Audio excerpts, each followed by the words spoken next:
Welcome to Conversation. Oke, jadi di sini kita kedatangan tamu spesial, teman-teman. Boleh diperkenalkan dulu? Mungkin dari siapnya dulu. Halo semuanya, nama aku Bunga Mutiara. Aku pendidikan bahasa Inggris angkatan 23 kelas C. Halo semuanya, nama aku Muhammad Budan Faiz, biasa dipanggil Faiz. Aku juga sama pendidikan bahasa Inggris tahun 2023 kelas A. Oke, jadi kita di sini ada Sis Ara dan Bro Faiz. Kalau boleh tahu nih Sis Bro, kesibukannya lagi apa sih sekarang ini? Oke, kalau untuk aku sendiri kesibukan pasti lagi kuliah ya, lagi kuliah dan sekarang itu di semester 5. Sibuk kuliah, aku juga sibuk jadi Duta Bahasa Provinsi Banten juga sedang menjabat tahun ini dan masih lanjut Duta FKIP juga dan slightly ngajar jadi tutor, cuman lagi enggak juga. Jadi kuliah sama Duta Bahasa kesibukan. Oke. Kalau aku sekarang lagi sibuk kuliah juga sama semester 5 soalnya. Terus yang kedua aku lagi banyak dipanggil di LCIO aja sih, job di LCIO juga. Aku jadi tutornya anak rektor sekarang setiap malam gitu, tutor speaking. Sama ini sih paling yang kayak paling banget yang paling bikin aku deg-degan ya, itu lomba nasional NEDC nanti. Jadi aku lagi banyak intensif intensif debat gitu sih. Prepare gitu Iya, prepare ya. Lagi padat-padatnya banget ya berarti bulan-bulan ini ya. Betul. Ya, tapi apa sih nih di tengah kesibukannya nih yang membuat Sis Bro nih tertarik sama topik yang hari ini bakal kita bahas nih? Mungkin aku tertarik ya. Kalau aku sendiri sih karena ini di bidangku ya, di bidang kita. Jadi dan ini juga dekat banget sama kita mahasiswa. Kita bakal bahas hal-hal menarik mengenai kegiatan perkuliahan, beasiswa, dan kegiatan kita masing-masing, kesibukannya apa gitu yang mungkin agak nyenggol-nyenggol dikit gitu ya. Jadi aku bakal senang buat bahas itu sih. Jadi aku bilang ini sangat menarik. Dan kalau aku sih tambahan sedikit, pengen aja sih memotivasi anak-anak pendidikan bahasa Inggris yang mikir kalau masuk pendidikan itu cuma stuck jadi guru gitu, cuma bakal ngajar, padahal kesempatannya banyak asal teman-teman mau mencari dan mau mengatur kayak time management gitu ya. Betul, time management dan improve skills gitu ya, yang di luar dari pendidikan tuh apa sih? Betul itu. Banget. Jadi memang pendidikan ini tuh biasanya stereotipnya tuh ya udah deh pasti jadi guru aja gitu ya. Padahal mah banyak banget ya kayak peluangnya tuh lebih daripada yang kita tahu gitu. Oke. Kalau dari Bro Faiz sendiri nih, apa sih yang membuat Bro Faiz nih kayak awalnya tuh tercetus untuk menjadi duta gitu? Oke, sebetulnya dari awal aku masuk perkuliahan ini nggak ada tuh list bakal mau ikut duta-dutaan. Nggak ada banget karena aku di SMA juga nggak common sama itu, nggak pernah dengar kata-kata duta juga. Mungkin pernah, cuman kayak nggak tahu tuh itu apa. Dan waktu itu ESA itu ada Prince and Princess kan, duta jurusan. Dan di kelasku tuh nggak ada yang wakilin. Terus ngelihat juga, oh ternyata ada bahasa Inggris waktu itu jadi duta kampus. Nah itu Bro Abi tuh sebelumnya. Jadi aku ngeliat kayak apa coba aja ya, siapa tahu bisa wakilin bahasa Inggris lagi.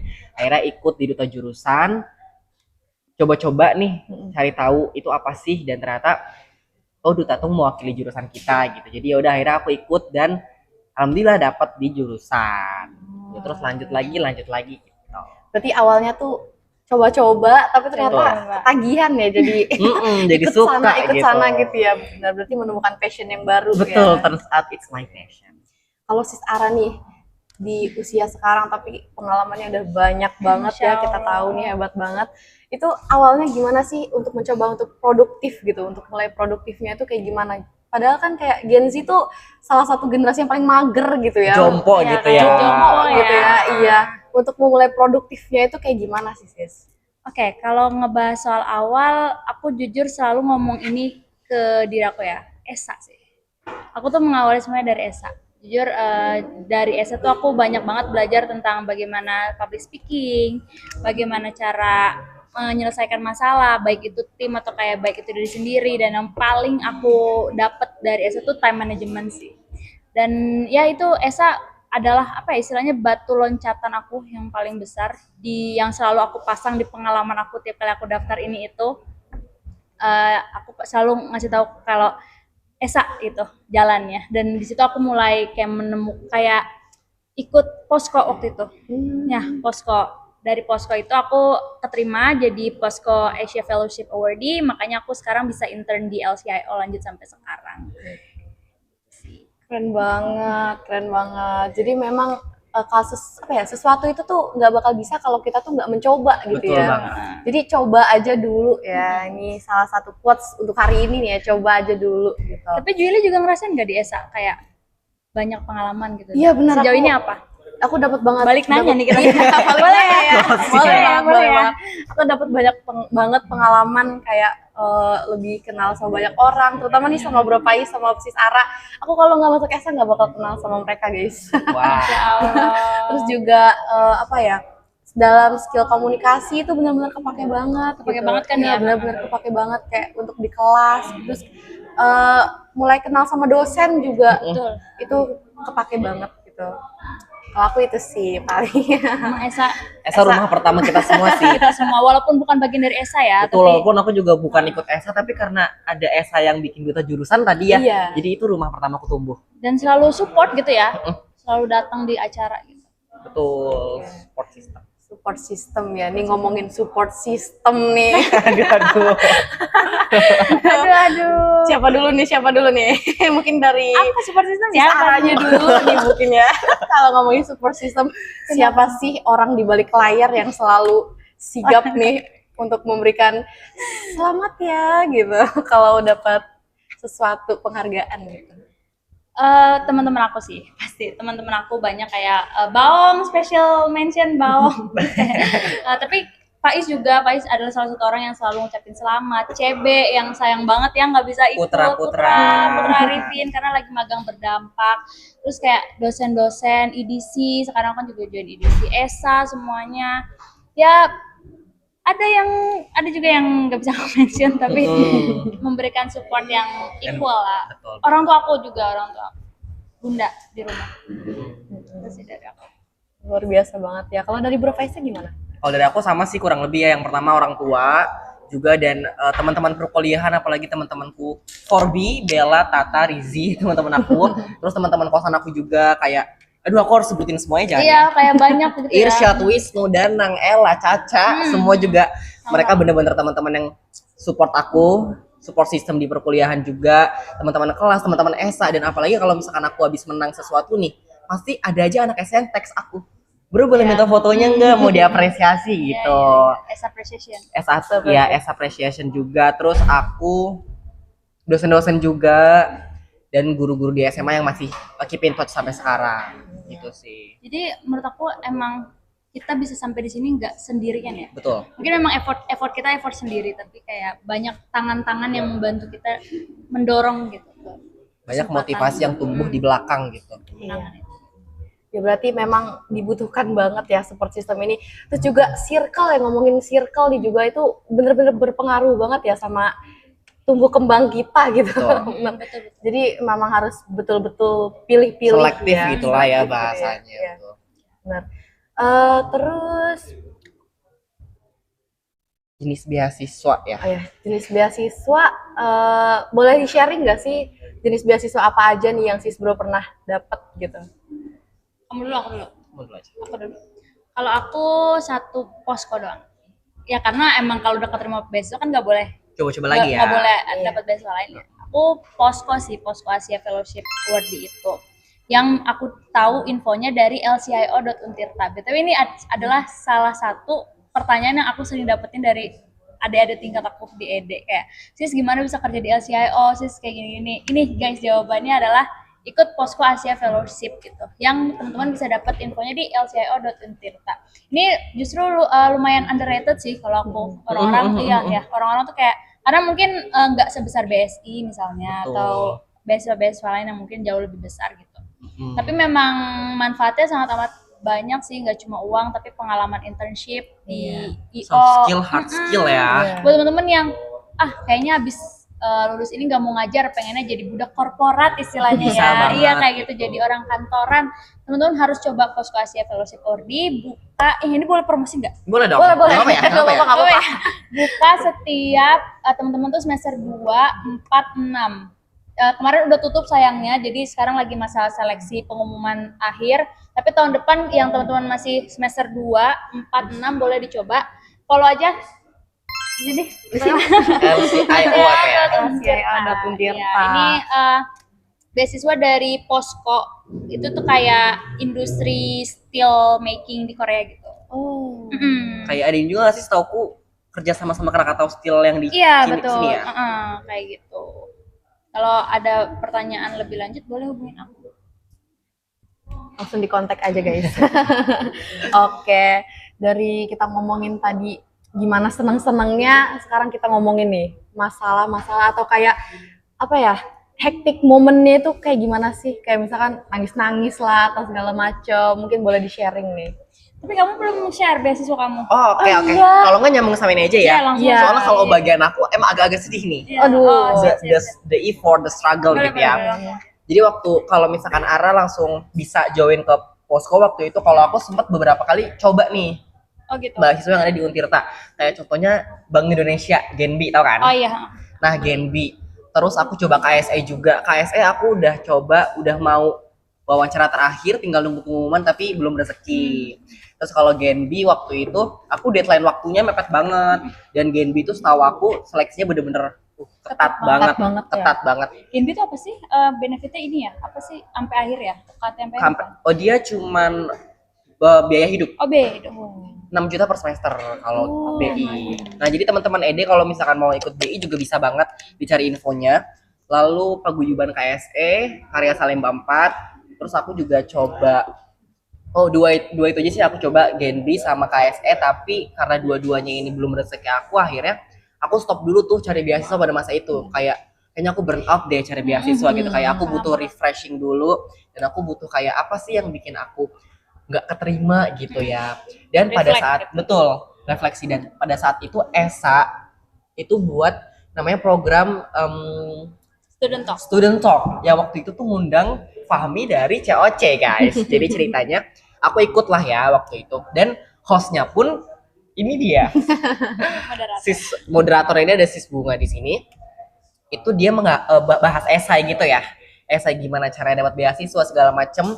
Lalu aku catat semua, aku bener-bener tanyain banget ke Kak Fahmi itu, dan akhirnya aku reflect kalau misalkan oh iya ternyata esaiku ini kurang apa ya, menggambarkan diriku gitu, kurang bisa menjual apa sih yang mau aku dapetin dari beasiswaku itu. Akhirnya aku revisi dan aku susun lagi, coba deh daftar BSI waktu itu karena timingnya lagi pas juga, lagi buka. Alhamdulillah one shot langsung dapat. Alhamdulillah. Gitu. Jadi kalau dikaitkan sama pertanyaan kamu tadi ya tadi kita bisa harus terus cari-cari informasi, dan tantangannya adalah kalau misalkan gagal sekali, coba 1000 kali gitu. Jangan langsung, it's okay to be sad, it's okay to stop yourself for a moment gitu ya, for a while, buat kamu refleksi dulu, buat kamu apa ya yang kurang dari diriku, apa yang harus ditingkatkan lagi gitu. Jadi pesanku sih itu, jangan berlarut-larut tapi harus coba lagi. Iya. Kata 1 tumbuh 1000. Betul banget. Jatuh 7 bangun 8 ya, Iya. bagus 8 kali gitu. Gitu sih sendiriku ya. Kalau sis Ara nih, Oke, kalau dari aku setuju sih tadi semuanya udah dikasih tahu sama Pak Is. Tapi kalau tambahan sedikit, networking. Menurut aku teman-teman harus berani keluar dari zona nyaman teman-teman. Aku juga paham kok yang namanya introvert, extrovert. Aku orangnya juga introvert banget. Kalau teman-teman tahu ya, aku tuh abis keluar main sama temen itu aku butuh waktu recharge kayaknya lebih dari aku keluar gitu loh. Jadi menurut aku introvert tuh bukan alasan teman-teman untuk nggak memperluas networking ya. Karena kita nggak bisa nggak bisa dipungkiri ya kalau hubungan sama orang tuh kadang bisa jadi rezeki loh gitu. Betul. Kayak hubungan sama orang tuh nggak tahu kenapa bisa membuka aja gitu kesempatan baru ya. Kayak contohnya, oh ya aku lupa mention, aku juga sibuk punya komunitas sendiri. Oh iya. Aku lupa banget. Aku punya berovokasi teman-teman. Jadi itu kayak educational charity foundation buat anak-anak yang kurang mampu.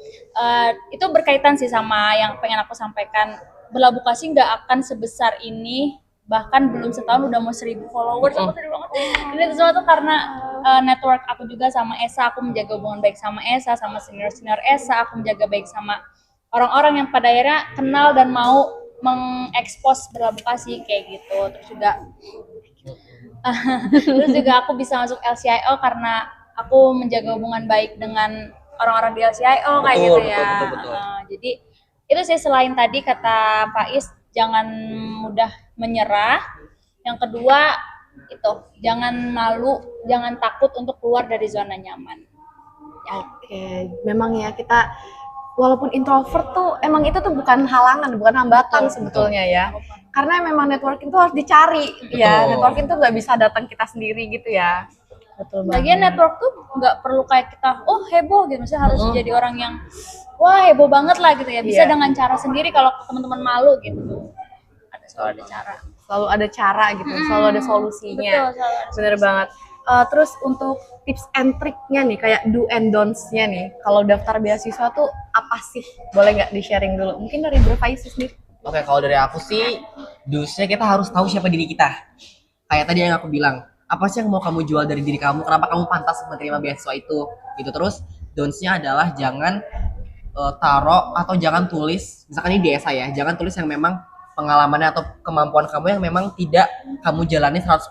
Jadi kalau misalkan kamu masih kayak ini aku setengah-setengah deh, jangan ditulis. Mending kamu pede sama diri kamu, apa yang memang kamu punya, apa yang memang kamu bisa kenalin ke orang, kasih tahu ke orang, itu yang harus kamu bawa. Terus kalau misalkan dari aku sih yang terpenting adalah tadi ya, selain kita tahu diri kita, kalau misalkan memang mau mengimprove diri kita, ya improve tapi jangan jadi orang lain, tetap jadi diri kita Iya, tetap sendiri. jadi diri kita sendiri. Gitu. Oke, apa sih pertanyaannya? Tadi Tips and trick ya. do's and don'ts. Oke, kalau aku selalu ngasih saran ini ke teman-teman yang selalu nanya gimana sih caranya nulis esai kayak gitu. Jadi menurut aku esai itu bukan ajang tunjuk-tunjukkan achievement. Kalau menurut aku ya, karena pasti di semua pendaftaran itu dimintain CV. Gitu. Jadi menurut aku di bagian esainya lebih baik teman-teman tuh lebih ke teman-teman ini sih langkah awal adalah cari tahu beasiswa ini mintanya apa.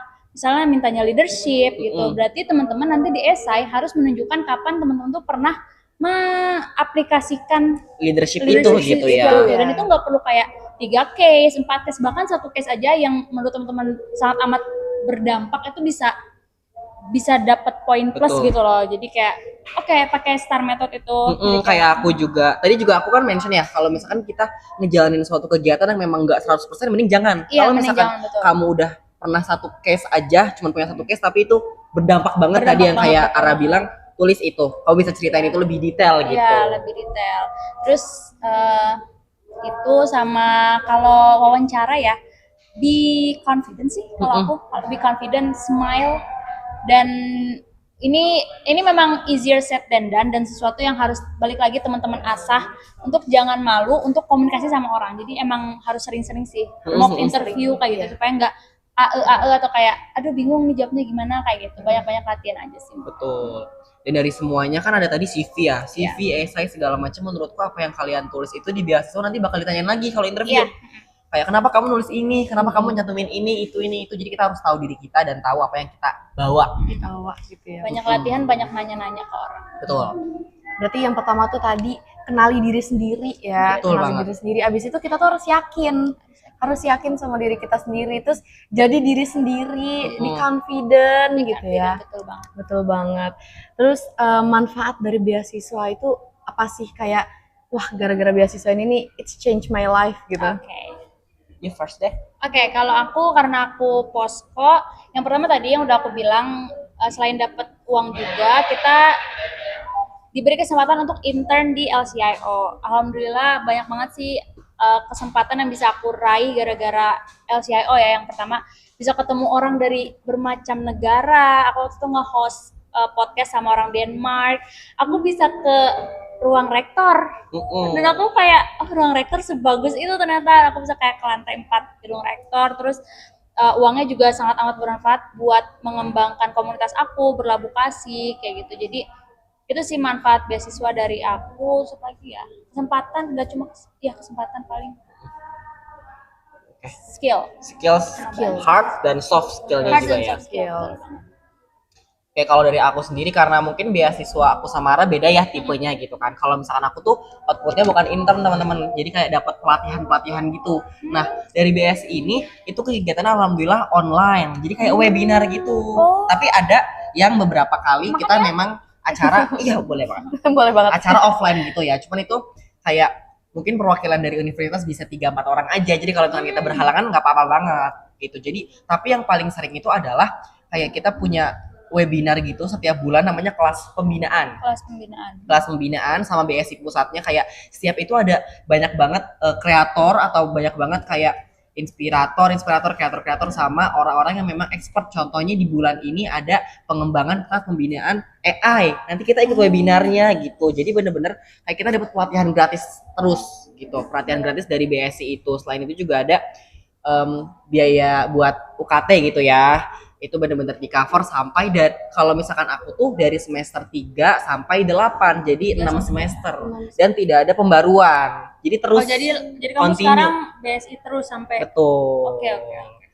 Gitu sih, jadi enaknya adalah yang didapat tadi ya, soft skill, hard skill. Kalau aku secara online aja gitu ya, webinar gitu, terus dapat continuing scholarship gitu ya. Jadi aku nggak, aduh aku deg-degan aku harus perbarui, itu enggak gitu. Jadi tetap yang penting IPK-nya harus tetap dijaga, tetap ya naik kalau bisa ya, sama kita kehadirannya ada, semuanya rapih gitu ya. Itu sih kalau dari BSI scholarship sendiri. Aku mau nambahin ya, maaf. Boleh. Posko ini satu lagi, Posko tadi sistemnya renewal. Bedanya sama BSI, aku sistemnya renewal, tiap tahun harus ikut lagi rangkaian pendaftarannya. Selain itu kita juga di Posko itu ada program Beyond, teman-teman. Jadi di program Beyond itu orang Koreanya yang datang ke Indonesia, ke Cilegon tahun ini. Tahun itu ke Cilegon. Oh, yang kemarin itu ya? Iya. Sama Putra kalau waktu itu. Ke Putra. Jadi mereka tuh kayak mengabdi di satu desa di Cilegon sama orang Koreanya selama 7 hari. Itu jadi seluruh Posko Awardee di Indonesia kan itu kan cuma di Untirta, UI, ITB. Itu tuh akan bareng-bareng 7 hari mengabdi di Cilegon kayak gitu. Terus ada juga di kemarin pertengahan tahun itu mereka bikin aku lupa nama programnya, tapi itu tuh program yang memilih satu Posko Awardee untuk berangkat ke Korea selama 7 hari. Anak teknik ya? Iya. Teknik metalurgi dari Untirta. Wah, keren banget. Tapi syaratnya itu teman-teman harus jadi Posko Awardee dulu, nggak boleh kayak bukan seleksi publik yang kayak Asia Fellowship-nya kayak gitu. Keren banget. Jadi kita udah denger nih sama-sama manfaat dari beasiswa tuh apa gitu ya. Betul. Dan manfaatnya tuh nggak 1, 2, tapi lebih dari 3, 4, 5 mungkin ya. Lebih dari sekedar uang bantuan hidup atau Iya. uang bantuan pendidikan Betul gitu ya banget. teman-teman ya. Dan mungkin lebih daripada yang disebutkan tadi sebetulnya ya. Betul. Betul banget. Menurut aku itu balik lagi ke pribadi masing-masing ya. Maksudnya ada orang yang nerima beasiswa udah gitu, Betul. nggak diperdalam. Nggak dijadiin itu sebagai batu loncatan lagi buat karir juga, buat yang lain-lain gitu. Jadi memang balik lagi ke pribadinya masing-masing ya. Betul. Tapi berarti 2 orang hebat ini adalah 2 orang yang menggunakan secara baik ya, di mana networkingnya tuh dipakai gitu. Terus juga memang dasarnya sudah punya apa ya, basicnya, jadi mereka terus mengasah ya teman-teman. Jadi jangan berhenti di satu titik aja gitu Betul. ya. Jangan pernah puas ya. Betul. Jangan pernah puas. Betul. Oke, sebenarnya ini pertanyaan buat Bro Faiz sih. Apa sih unforgettable moment pas jadi duta nih? Oke, unforgettable moment ya. Kalau untuk aku kan ikut 2 ya teman-teman. Alhamdulillah di Duta Fakultas Keguruan Ilmu Pendidikan sama Duta Bahasa Provinsi Banten. Wow. Nah, aku ceritain dulu deh ya yang di Duta FKIP. Itu aku alhamdulillah waktu itu jadi salah satu perwakilan dari Duta FKIP buat ikut yang dari LCAW itu loh. Yang sama orang dari luar negeri juga. Aku bener-bener bertemu orang itu gitu ya. Yang sama kamu. Yang ada Putra, ada kamu, ada perwakilan duta-duta dari fakultas. Dan itu aku salah satunya di ruangan rektorat juga di lantai 1 multimedia. Iya, di situ aku bener-bener oh ternyata begini ya, ikut event sama LCIO, berkolaborasi sama duta-duta di fakultas Untirta ini. Terus aku bener-bener bertemu sama orang yang memang orang luar negeri gitu ya. Bagaimana cara mereka berbicara, itu kesempatan aku kalau misalkan aku mikir, aduh kalau aku nggak ikut duta, aku nggak bisa nih ngerasain experience ini gitu ya. Jadi unforgettable moment aku di Duta FKIP itu gitu ya. Kalau misalkan aku nggak keterima Posko, ya berarti aku bisa ngerasain ketemu sama orang luar negeri atau foreigner. Tapi karena Duta FKIP akhirnya aku bisa ketemu sama foreigner lewat LCIO juga. Jadi itu unforgettable momennya. Lalu untuk Duta Bahasa Provinsi Banten kemarin aku alhamdulillah jadi kru unjuk bakat Duta Bahasa Nasional. Jadi dari provinsi naik ke nasional dan akhirnya unforgettable momennya menurutku aku ketemu sama 36 provinsi, duta-dutanya bener-bener kami semua kru-kru unjuk bakatnya. Saya hai, kenalan dan aku bener-bener membuka koneksi juga, betul, membuka koneksi sama orang-orang duta bahasa dari provinsi yang lain dan aku jadi mikir, duh kalau aku nggak ikut duta bahasa provinsi Banten aku nggak bakal bisa nih kayak gini gitu ya, apalagi udah nasional juga levelnya gitu. Jadi Keempat ya. betul, dan dapat juara juga ke terbaik 4 se-Indonesia, Banten. Wow, keren banget. Terus gimana nih, secara Bro Faiz ini kan masih mahasiswa ya, gimana sih cara imbangin waktunya gitu? Ada nggak sih tips and trick manajemen waktu gitu? Oke, manajemen waktu ya. Kalau untuk aku sendiri, aku selalu set manajemen waktuku. Paling pertama tuh pendidikan atau kuliah ya. Yang kedua baru kegiatan organisasiku dan yang lain-lainnya, lomba segala macam. Jadi kalau misalkan aku mau kegiatan dulu, aku harus lihat nih timeline kuliahku tuh lagi ngapain sih gitu. Kalau misalkan memang lagi nggak terlalu sibuk, lagi nggak ada presentasi, lagi nggak ada apapun, aku bisa nih. Dan kalau misalkan di organisasiku, teman-teman nggak harus kita selalu berkontribusi. Kayak kita punya beberapa kali waktu buat nggak berkontribusi dulu gitu ya, karena aku ada kuliah atau ada kesibukan lain gitu ya. Jadi kalau misalkan memang lagi padat, aku nggak running tuh organisasi itu. Cuman kalau misalkan memang aku lagi ada spare waktu, aku bisa masuk. Nah, aku bisa set tuh kalau misalkan aku mau ikut kegiatan hari ini, hari besok gitu ya, apa yang bisa aku kerjain dulu di hari ini. Misal ada tugas di besok harinya atau tugas di malamnya, aku kerjain dulu. Jadi kalau misalkan aku mau keluar, aku mau ada suatu kegiatan, aku harus kerjain kegiatan yang memang aku bisa kerjain sekarang sebelum aku ngelakuin kegiatan itu gitu. Terus time manajemennya tadi ya udah skala prioritas, terus tahu di part-part mananya nih yang kita memang harus bisa sama enggaknya, sama bisa pilih-pilih kegiatan yang memang berdampak gak sih ke aku gitu, ngasih efek gak sih. Kalau misalkan enggak, aku mending gak usah ikut gitu. Jadi selektif juga buat pilih kegiatan yang memang harus dijalani gitu teman-teman ya. Ya, berarti memang keren banget nih, time manajemennya keren banget ya.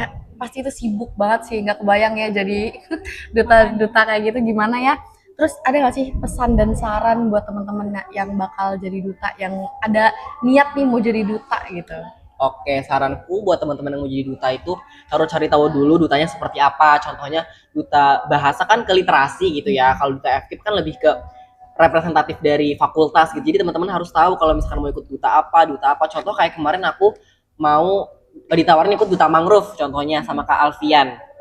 Cuman menurutku bidangku nggak di mangrove, bidangku nggak di situ gitu. Jadi aku nggak mengurungkan niatku. Jadi menurutku harus cari tahu dulu dutanya seperti apa, fokusnya kemana, sama kayak beasiswa juga. Lalu habis itu apa sih yang harus kita kembangin skillnya gitu. Waktu ikut duta itu contohnya kayak literasi, berarti kita harus tingkatin lagi literasi kita. Kalau misalnya kita mau ikut lomba-lomba duta seperti apa sesuaiin sama apa yang diminta gitu ya. Dan balik lagi teman-teman, improve yourself but just be yourself lagi. Just be yourself. Ya. Betul. Kalau misalkan kita punya, aku mau jadi duta ini, aku punya role model sih duta ini gitu, tapi aku gimana ya cara keterimanya, aku nggak harus jadi dia, tapi aku mencontoh apa nih yang bisa diambil dari role modelku ini gitu, buat aku apa ya, kembangin lagi. Jadi nanti aku istilahnya ATM gitu, amati tiru modifikasi. Oke. Memang berarti balik lagi ya, kita tuh harus mengenal diri kita nih, diri kita ini siapa, dan jangan pernah mencontoh diri orang lain gitu ya. Cukup jadi diri sendiri aja gitu. Keren banget pengalamannya dari Bro Faiz. Boleh sih mencontoh, tapi kita harus tetap tiru dan modifikasi Iya, gitu ya. dimodifikasinya itu ya. Betul. Jangan terlalu ke bawah. Bener. Aku juga mau shout out banget buat Kak Rido Nur Hidayat, bener-bener. Aku punya role model juga namanya Kak Rido, sekarang lagi ikut YSL dan sekarang lagi di Amerika. Dan beliau ini adalah yang menginspirasi aku buat ikut Duta Bahasa Provinsi Banten, karena sebelumnya adalah Kak Rido ini Duta Bahasa Provinsi Banten tahun 2024 dari Untirta gitu. Jadi aku bener-bener nanya-nanya juga ke Kak Rido, gimana sih tips and triknya, gimana sih cara masuk dan lolos gitu ya. Dan akhirnya itu sih, aku amati, tiru, aku modifikasi. Jadi peran kita buat ATM itu sangat penting, tapi tetap jadi diri kita, dan jangan lupa buat koneksi sama orang. Karena kalau misalkan aku nggak kenal Kak Rido pun, aku nggak bakal tahu tuh infonya seperti apa gitu. Jadi harus tetap tadi ya, tahu diri sendiri, koneksi, dan ATM tadi, amati, tiru, modifikasi. Aku izin jump in, tapi aku juga ada kredit sih buat beliau, karena kan bantuin Waiseli juga. Beliau kan kemarin bikin apa sih namanya, webinar juga ya, ada webinar tentang daftar YSL itu, dan emang aku juga salah satu orang yang minta saran sama beliau. Sayangnya memang Wisely tahun depan nggak ada, Betul, dihapus. ditutup. Jadi mungkin belum rezeki aku, cuma memang ya itu balik lagi sih tadi ke kata Pais, bener. Koneksi itu perlu dijaga buat ini kayak tadi contohnya minta-minta saran, jadi Betul. seorang mentor gitu ya. Ya, mentor dan mentee. Keren banget ya. Oke, kita tanya Sis Ara nih sekarang. Denger-denger nih ya, Sis Ara selain jadi founder Berlabuh Kasih, terus jadi orang hebat seperti yang tadi disebutkan, ternyata Sis Ara ini juga seorang aslab guys, alias asisten lab. Ya, asisten laboratorium. Boleh nggak sih diceritain gimana proses seleksinya? Ada kendala atau enggak di dalamnya? Oke, proses seleksinya jadi aku ceritain dari awal dulu ya, kenapa aku bisa tertarik nih tok jadi aslab gitu. Jadi yang pertama dulu tuh aku suka banget belajar. Jadi waktu aku zaman-zaman mengajar IISMA, aku lagi ambis IISMA, aku tuh banyak belajar di lab. Ya banyak, ya pokoknya ngapain aja lah di lab gitu kan. Cuma sayangnya memang akses aku itu terbatas. Kalau di lab yang dulu, kamu ingat gak sih lab yang dulu tuh Ingat. kayak tempat aslab. Sekatnya ya. Iya, ada sekat gitu karena apa wilayah aku tuh terbatas gitu. Nah, aku penasaran gitu, pengen deh kayaknya di lab seru gitu ya, nggak cuma belajar tapi kita bisa gunain komputer sesuka kita. Betul. Bisa kayak tiap Sabtu Minggu kan lab nggak dibuka, tapi kita punya kuncinya untuk kayak nonton film. Dia apa ngapain di situ karena optimalkan lab sewajar-wajarnya lah kayak gitu ya. Nah, balik lagi nih, ada lagi beririsan sama network, aku kenal sama orang di lab. Memang salah satu senior ESA juga, Sis Noni. Aku kenal sama beliau. Kita menjalin pertemanan yang lumayan lah untuk ya, cukup baik, yang pada akhirnya Sis Noni ini membantu bukan membantu ya, lebih ke mentor mentee lagi ya. Mentor mentee balik lagi kayak gitu. Tapi kan karena beliau kenal aku, jadi mungkin jadi salah satu faktor kenapa aku akhirnya dipilih kan. Karena aku kenal Sis Noni, aku jadi menunjukkan lah, oh aku ini pantas loh untuk jadi aslab kayak. Dan mungkin Sis Noni juga bisa merekomendasikan. Iya, merekomendasikan ya. kayak gitu kan. Pada akhirnya ke Caleb, Sir Ejis waktu itu. Dan ya akhirnya aku daftar aslab. Kalau untuk rangkaian pendaftarannya waktu itu sama sih kayak dokumen berkas. Terus yang kedua ada interview per pos. Wow. Kayaknya kayak ESA juga nggak sih? Rekrutmen gitu, jadi kayak per pos gitu. Ditanya kamu kan di berkasnya kan ada mencantumkan kita mau masuk divisi apa ya? Ya, dan situ jadi ditanya kenapa kamu bisa tertarik sama divisi ini kayak gitu. Baru pengumuman dan ya jadi aslab deh. Wow, keren banget. Pasti di dalam rangkaiannya itu ada hektik momennya ya kan. Ya ada senang-senangnya juga gitu. Nah, tapi aku penasaran deh, tugas dan tanggung jawab aslab itu apa sih gitu?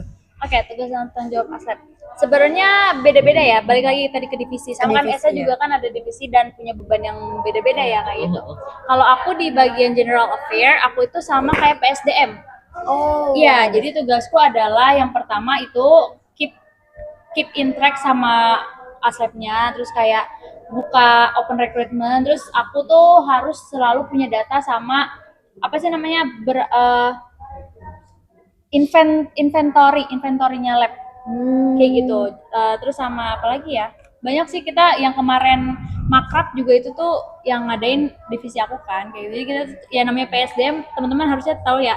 PSDM tuh biasanya tugasnya apa, bebannya gitu. Ada juga desain, mereka tuh yang menjalankan IG gitu, yang mengaktifkan IG. Ada juga IG apa tuh? IG Lab. Terus yang kayak edit congratulation kayak gitu sama aja. Terus sama yang terakhir itu sekretaris, kesekretariatan itu. Oke, ternyata kita jadi tahu nih tugas aslab tuh apa aja ya. Kalau misalnya teman-teman ke lab dan di situ ada orang yang nyalain komputernya, stay di situ, namanya Husen kayaknya dia. Temenku Husen. yang sering itu Husen itu dia satu divisi sama aku di aslab. General Affair. Itu emang tugas besar kami di situ. Jadi teman-teman Ede nih yang sering ke lab pasti sering banget nih ya melihat muka-muka ini.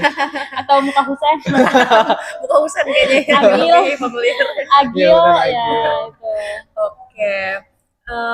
Tapi aslab ini kan tadi kita udah denger ya kayak manfaatnya apa, terus kerjanya tuh kayak gimana. Tapi untuk di akademik nih, itu berpengaruh nggak sih?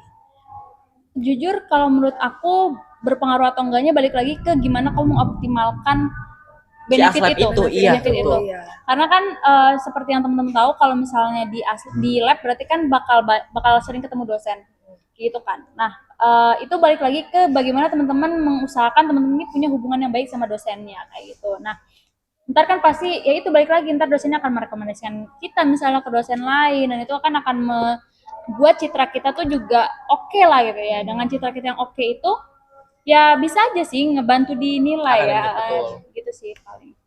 Oke, terakhir nih pesan dan sarannya dong, sis. Saran untuk orang-orang yang mau jadi aslep nih, untuk sis bronya yang mau jadi aslep nanti. Oke. Kalau dari aku yang pertama teman-teman harus kadang siap untuk kerja di luar hari kuliah. Harus fleksibel Iya, ya. fleksibel. Nah, itu fleksibel juga. Terus yang kedua, teman-teman harus cekatan sih dan bisa menjaga inventarisnya Lab itu itu sendiri. kayak komputer itu segala macam. Terus apalagi ya itu aja sih kayaknya dari aku. Terus harus siap siaga kalau Mem Delsa minta tolong Calling apa-apa. gitu ya, dosen-dosen ada calling butuh bantuan. Serahman minta tolong ini itu harus ya. Berarti Sigap. memang harus sigap ya. Betul. Sigap betul. Harus fleksibel juga nih, harus mau direpotin ya. Harus mau direpotin. Harus mau betul direpotin banget, ya. Oke. Aku mau tanya nih, mungkin dari Bro Faiz atau Sis Aranya punya pengalaman. Apa sih yang membuat Sis Ara atau mungkin Bro Faiz juga tertarik sama debat? Oh, mungkin kita bisa mulai ke arah ya kalau debatnya.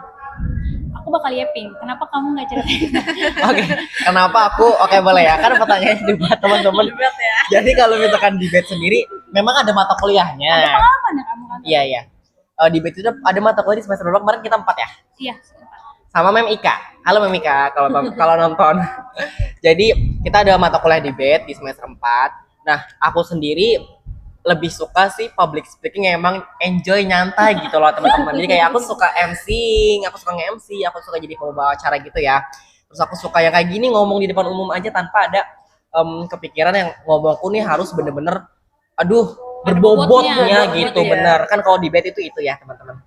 Jadi karena aku rasa aku tuh orangnya juga deg-degan. Jadi kalau debate aku udah kebawa deg-degan duluan gitu. Jadi kayak aku kayaknya ini bukan passionku gitu. Kalau misalkan bisa ngomong dan mau ngomong aku mau, tapi bukan di debate gitu teman-teman. Mungkin aku lebih di yang lain gitu. Kalau misalkan aku sendiri melihat orang-orang yang bisa debate itu keren banget sih, dari nyusun mosinya, nyusun argumentasinya gitu ya teman-teman ya, maksudku. Terus cara mereka menyampaikannya itu benar-benar keren banget. Dan aku yakin orang yang bisa debat itu rata-rata bisa juga nih bicara di depan banyak orang, jadi MC juga bisa, jadi yang lain-lain yang memang harus ngomong di depan banyak orang tuh bisa. Jadi menurutku kalau misalkan teman-teman mau nyoba, dicoba aja dulu debate. Aku juga udah pernah nyoba sebetulnya. Oh iya. Cuman karena menurutku kurang gitu, aku kurang fit in, jadi aku memutuskan untuk nggak lanjut. Dan karena ada mata kuliah debate waktu itu di semester 4, jadi aku lebih ngerti lagi debat tuh apa sih isinya gitu. Mungkin nanti bakal dibahas lebih lanjut ya sama Bunga kalau isi dari debat. Cuman menurut aku itu ngasih impact banyak sih ke teman-teman kalau misalkan bisa debat. Oke, kalau dari aku tadi jujur aku impress banget sih sama Faiz tuh kalau yang bisa ngomong di depan publik, CB juga. Kalian tuh berdua ya emang punya bakat lah gitu ya buat ngomong di depan orang kayak gitu. Yang mana ya walaupun teman-teman tahu aku juga nge-MC, tapi jujur kalau dipilih antara MC sama moderator sama debate, aku mending MC debate daripada moderator. Kamu tahu nggak kenapa? Kenapa? Kamu nggak ada tebakan apa-apa? Kenapa? Kalau kenapa? Aku lebih milih jadi MC debat sama MC atau debater dibanding aku jadi moderator. Ada yang bisa nebak nggak kira-kira? Kalau misalkan moderator kayak harus mancing-mancing terus nggak sih? Satu, kamu mau kasih tebakan nggak? Apa ya? Mungkin kalau moderator Harus bisa membangun. harus bisa membangun, iya. Sama spontan. Aku tuh Oh. paling nggak suka, bukan nggak suka, aku tuh paling, aku juga deg-degan kok, aku masih deg-degan kalau ngomong sama orang, apalagi spontan. Makanya aku sama CB kalau kamu tahu, kalau tiap ada acara dia pasti moderator dan aku MC-nya, karena kalau MC udah ada teksnya. Oh, paham. Jadi aku paham, bisa paham. tinggal, aku tahu apa yang mau aku omongin kayak gitu kan. Nah itu balik lagi ke debate.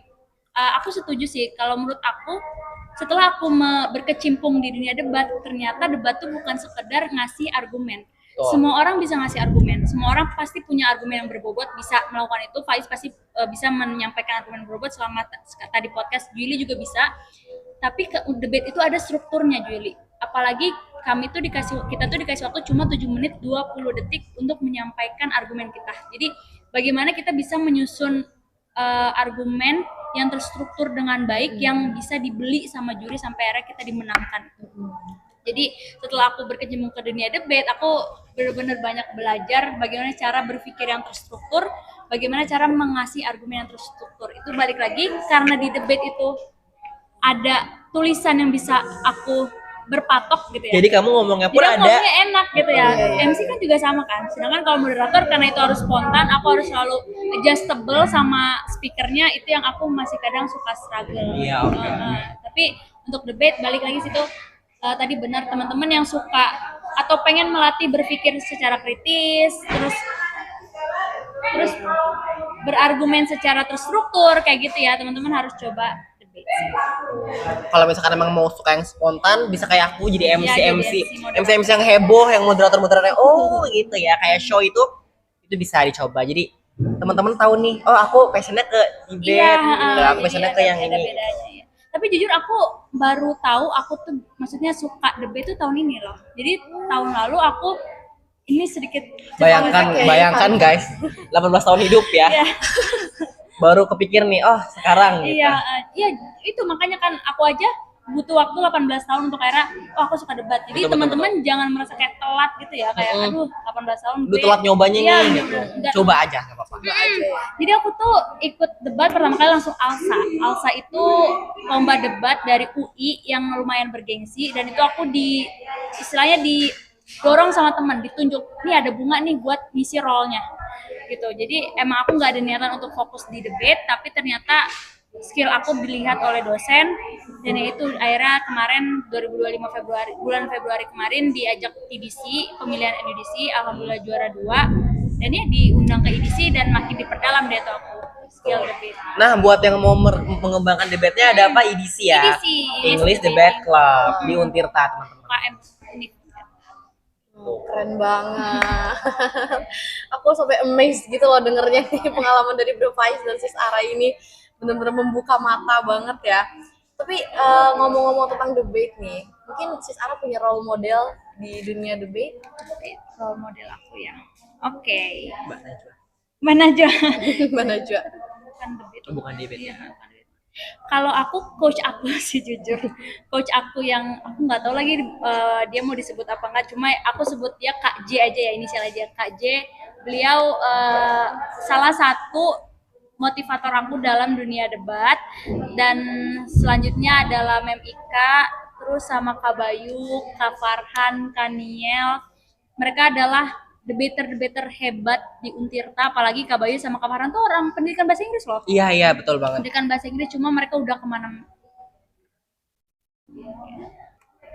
Oke, ngomong-ngomong tentang debate nih, Ya. aku mau tahu dong role modelnya Sis Ara nih dalam debate nih siapa? Boleh. Aku sebenarnya punya, ini nggak berdasarkan order ya, cuma aku bakal menyebutin aja barisan-barisan role model aku.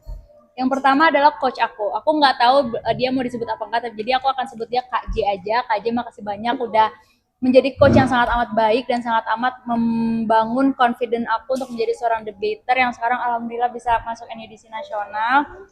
Terus, Shaping her karakter gitu. Iya, shaping me so much dia tuh. Terus ya Kak Bayu, Kak Farhan, Kak Niel. Kak Bayu, Kak Farhan tuh orang pendidikan bahasa Inggris loh teman-teman, angkatan 21 ya. Yang sudah melalang buana juga ya. ya. Yang sudah banyak banget pengalaman debatenya, pengalaman adjudicatingnya, terus Mem Ika, itu EDC juga gitu. Jadi memang banyak sih role model aku.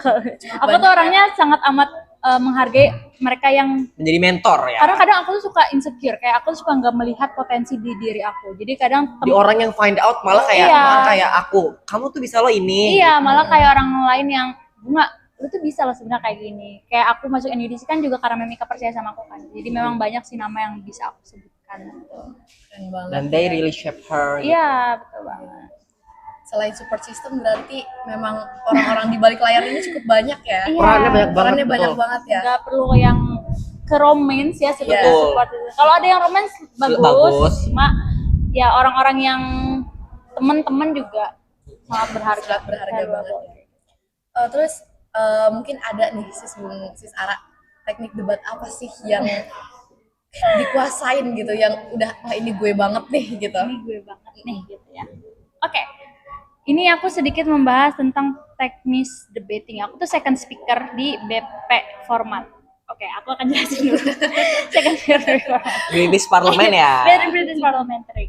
Jadi kalau first speaker itu tugasnya adalah ngasih definisi debat, ngasih definisi mosi, aku tugasnya lebih mendalami dan juga POI. Dan aku merasa memang itu my specialty aja sih untuk kayak merangkum omongan orang dan kayak bikin Mencari celah juga mencari ya. celah ke omongan orang, apalagi merangkum menurut aku bagus di situ sih. Jadi memang kalau membahas soal teknik, aku bagus di second speaker, karena kalau first speaker aku akan rada gelagapan yang ngomong Nervous yang ya. pertama ya. Balik lagi aku tuh nervousan orangnya kalau harus ngomong spontan. Jadi ya itu. Berarti itu summarizing tadi ya. Summarizing. Pendapat orang. Pendapat orang. Mencari celah. Tantangan apa sih kalau boleh tahu nih yang pernah Tantangan. ya didapetin nih selama dari awal sampai sekarang nih, tantangan dan solusinya dong sis. Tantangan dan solusi. Oke. Jadi kalau tentang debat ya? Tentang Oke, debat. kalau tantangan itu balik lagi tadi awal, aku tuh nggak percaya aku bisa debat. Jadi aku bingung sebenarnya kenapa waktu itu aku didelegasikan jadi yang ALSA dan sekarang didelegasikan jadi NUDC. Aku rada meragukan diri aku aja sih sebenarnya waktu itu kan, karena aku juga merasa passion aku lebih ke adjudicating. Karena adjudicating atau menjadi juri itu jauh lebih gampang, Juli. Itu tuh karena kita cuma itu mungkin tuh ya, karena aku suka summarizing dan mencari celah orang. Aku lebih suka menjuri karena aku tugasnya cuma mencari celah gitu. Iya, kayak apa ya Omongan yang orang, bisa ya, Iya, mencari kayak gitu, merangkum omongan orang kayak gitu.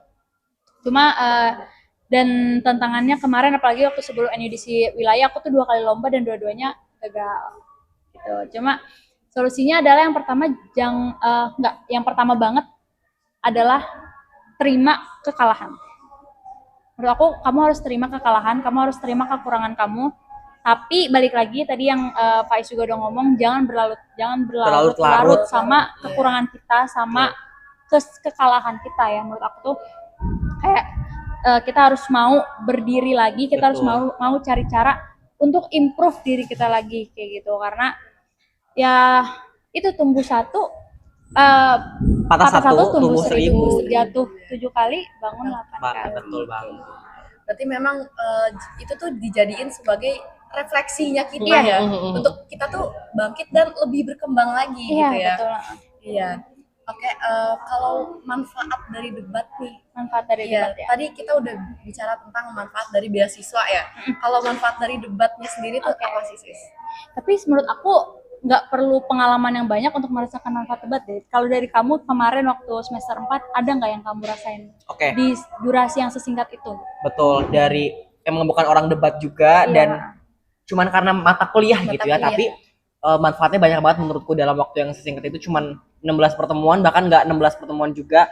Aku belajar bahwa kalau misalkan debat itu bukan cuma soal ngomong doang, tapi manfaatnya kita juga jadi apa ya, improve critical thinking teman-teman. Itu yang paling dibutuhkan sekarang ya.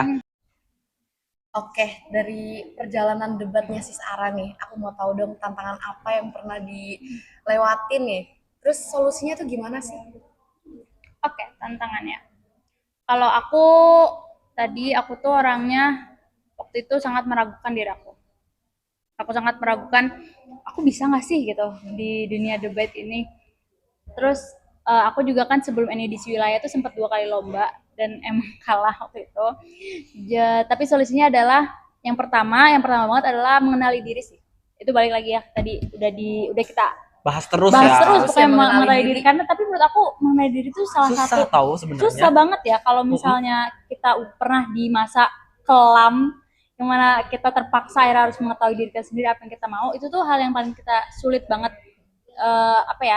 bikin gitu, kita bentuk gitu ya. Jadi itu mengenal diri sendiri. Yang kedua adalah acknowledge kalau kita tuh kalah.